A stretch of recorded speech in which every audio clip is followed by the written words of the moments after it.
بسم الله الرحمن الرحيم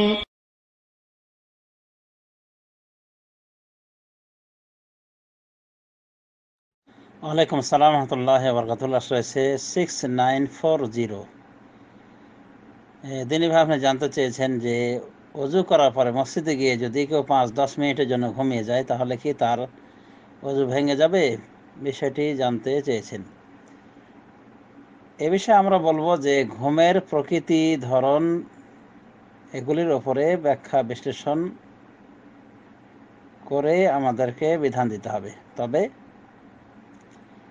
আনাস বিন মালিক রাদিয়াল্লাহু আনহু বলছেন যে কানা আসহাবু রাসূলিল্লাহি সাল্লাল্লাহু আলাইহি ওয়াসাল্লাম আলা আহদিহি ইয়ান্তাযিরুনা আল-ইশা হাত্তা তাখফিকা রুউসুহুম সুম্মা ইউসাল্লুনা ওয়া লা ইয়াতাওয়াদ্দাউন।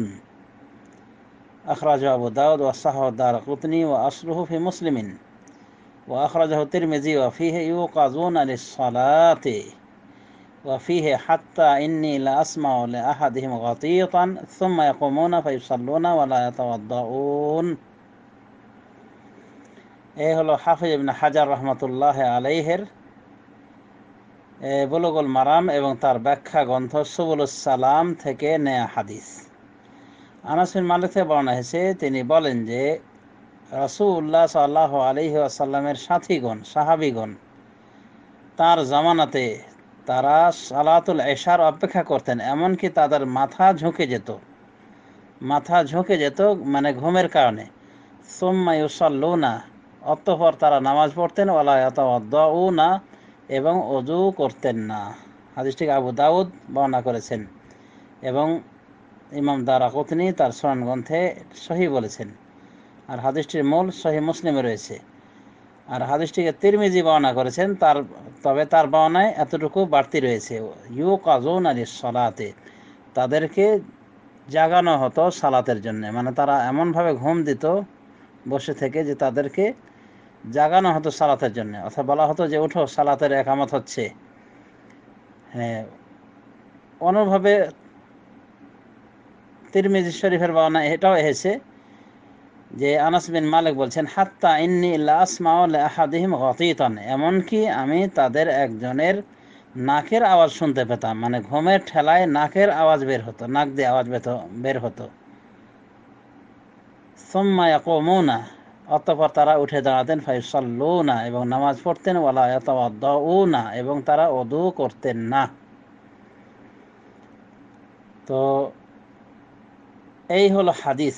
এই হাদিস থেকে আমরা বুঝতে পারি, এই হাদিসের বাহ্যিক অর্থ থেকে, যে সাহাবায়ে কেরাম এভাবে ঘুমাতেন, অর্থাৎ সালাতুল এশার অপেক্ষায় ঘুমিয়ে থাকতেন। আর তাদের এই অবস্থা হতো যে ঘুমের ঠেলায় তাদের মাথা কি হতো, ঝুঁকে পড়তো। এরপরও তারা নামাজ পড়তেন, ওযু করতেন না। আবু দাউদ এর হাদিস এবং দারাকুতনি সহিহ বলেছেন, আর মূল হাদিস সহিহ মুসলিমে রয়েছে। আর তিরমিজির বর্ণনায় কি বলা আছে, যে তাদেরকে উঠানো হতো, জাগানো হতো সালাতের জন্যে। তাহলে ঘুমটা তো ভালোই হয়েছিল। আবার এটাও বলা হয়েছে তিরমিজির বর্ণনায় যে সাহাবী আনাস বলছেন যে আমি তাদের একজনের নাকের আওয়াজ শুনতে পেতাম, নাকের ডাক, খরর খরর করে ডাক হয় না, ওই ডাক। সুম্মা ইয়াকুমুনা, এরপরে তারা দাঁড়াতেন এবং সালাত আদায় করতেন, ওয়ালা ইয়াতাওয়াদ্দাউন, ওযু করতেন না। তাহলে আমরা বুঝতে পারলাম যে বসে থাকা অবস্থায় যদি এরকম ঘুম চলে আসে, 5 মিনিট, 10 মিনিট, 20 মিনিট, 30 মিনিট যদি ঘুম চলে আসে, তাতে কোনো সমস্যাই হবে না। এই হাদিস হলো তার প্রকৃষ্ট প্রমাণ। কেউ বলেছেন এই হাদিসটা এক্ষেত্রেই প্রযোজ্য, অর্থাৎ বসে থাকা অবস্থায় ঘুম গেলে। এবং হাদিসের বাহ্যিক অর্থ কিন্তু এদিকে ইঙ্গিত করে। অবশ্য আর একটা বর্ণনা হয়েছে আনাস থেকে, ইয়াদাউনা জুনুবাহুম, তারা তাদের পার্শ্বদেশ জমিনে রাখতেন, মানে পার্শ্বদেশে শুয়ে থাকতেন। তাহলে এখান থেকে আরো বুঝতে পারলাম এই বর্ণনাকে উল্লেখ করেছেন ইয়াহইয়া আল কাত্তান। হাদিসের রেওয়ায়াতটিকে বর্ণনা করেছেন ইয়াহইয়া আল কাত্তান মুহাদ্দিস। তো এই হাদিস থেকে প্রমাণ হয়ে যায় যে তারা বসেই ছিলেন না, শুধু ওই পার্শ্ব দেশে শুয়েও ছিলেন, এটাও প্রমাণ হয়ে গেল। মানে তাদের কেউ বসে থাকতেন, কেউ শুয়ে থাকতেন এবং এভাবে ঘুম দিতেন যে নাকের আওয়াজ শোনা যায়। তো এ থেকে এটাও বোঝা যায় যে যদি কেউ পার্শ্ব দেশে শুয়ে থাকে কাত হয়ে, তাহলেও হালকা ঘুমের কারণে, 5-10 মিনিটের ঘুমের কারণে সমস্যা হবে না ইনশাআল্লাহ। তো যাই হোক, এখানে অনেক রকম ইখতিলাফ রয়েছে।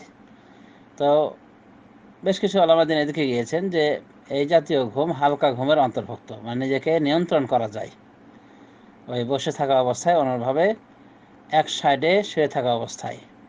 তবে চিত হয়ে শুয়ে থাকার অবস্থাটা ব্যতিক্রম ধর্মী অবস্থা। এই অবস্থায় অজু চলে যাওয়ার সম্ভাবনা বেশি থাকে।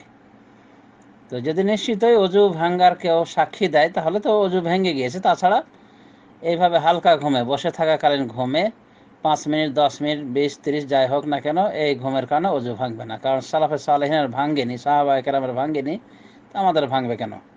অনুভবে 500 দেশে শুয়েও যদি কেউ এরকম ঘুম দেয় অল্প কিছুক্ষণের জন্য, 5-7 মিনিট, 10 মিনিট ইত্যাদি, তবুও ইনশাল্লাহ অজু ভাঙবে না। তবে পাশের কোনো ব্যক্তি যদি সাক্ষী দেয় যে তোমার অজু ভেঙে গেছে, তাহলে সেটা শুনে সে অনুযায়ী আমল করতে হবে।